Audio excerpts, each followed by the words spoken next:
এরা হচ্ছে ওই ধরনের মুখোশধারী রাজনীতিবিদ যারা উপরে উপরে ভালো ভালো কথা বলে, কিন্তু ভিতরে ভিতরে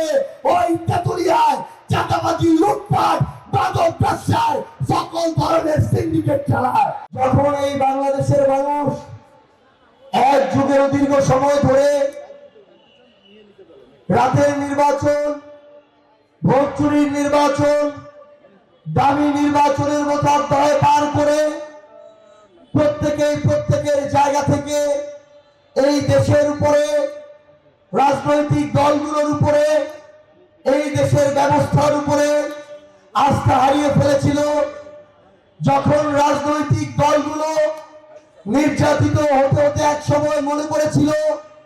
আর মনে হয় তাদের মুক্তি সম্ভব নয়, যখন 24-এর নির্বাচনের পরে প্রত্যেকটা মানুষ ভেবেছিল বাংলাদেশে হয়তো আর কোনোদিন সরকার পতন হবে না, তখন যেই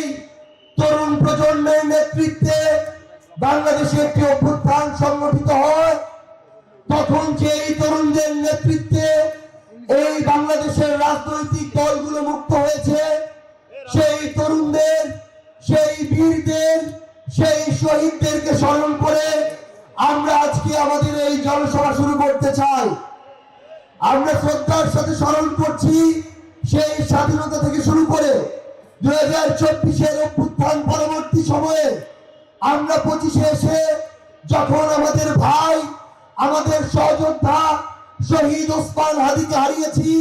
এই দীর্ঘ 54 বছরের সংগ্রামের সকল শহীদদের আমরা শ্রদ্ধার সাথে স্মরণ করতে চাই।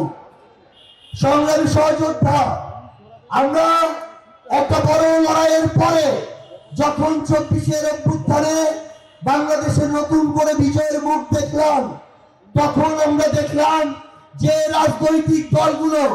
তাদের জায়গা থেকে অভ্যুত্থানের আগে মজলুম ছিল, নির্যাতিত ছিল, নিপীড়িত ছিল, তাদেরই একটি রাজনৈতিক দল বিএনপি তাদের জায়গা থেকে ধীরে ধীরে আবার তাদের ওই মজলুম পরিচয় ভুলে গিয়ে, নির্যাতিত পরিচয় ভুলে গিয়ে নতুন করে বাংলাদেশের প্রত্যেকটা জেলায়, উপজেলায়, ওয়ার্ডে, গ্রামে নতুন করে আরেকটা স্বৈরাচারের বৈশিষ্ট্য ধারণ করা শুরু করলো। আমরা এই পঞ্চগড়ে দেখলাম, এই পঞ্চগড় জেলা থেকে শুরু করে উপজেলা, ইউনিয়ন থেকে শুরু করে ওয়ার্ড, প্রত্যেকটা জায়গায় 3, 4, 5 জন করে নব্য স্বৈরাচার তৈরি হয়েছে।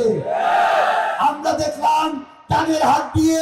পঞ্চগড়ে আবার নতুন করে চাঁদাবাজি হয়, মাদক ব্যবসা হয়, সিন্ডিকেট চলে, মামলা বাণিজ্য চলে, নিরপরাধ মানুষকে হয়রানি করা হয়, মানুষের বাড়িতে গিয়ে হুমকি দেওয়া হয়, নির্বাচনের পরে দেখে নেওয়ার ভয় দেখানো হয়। আমরা তাদেরকে স্পষ্ট করে বলতে চাই, অভ্যুত্থান পরবর্তী বাংলাদেশ আর 24-এর আগের বাংলাদেশকে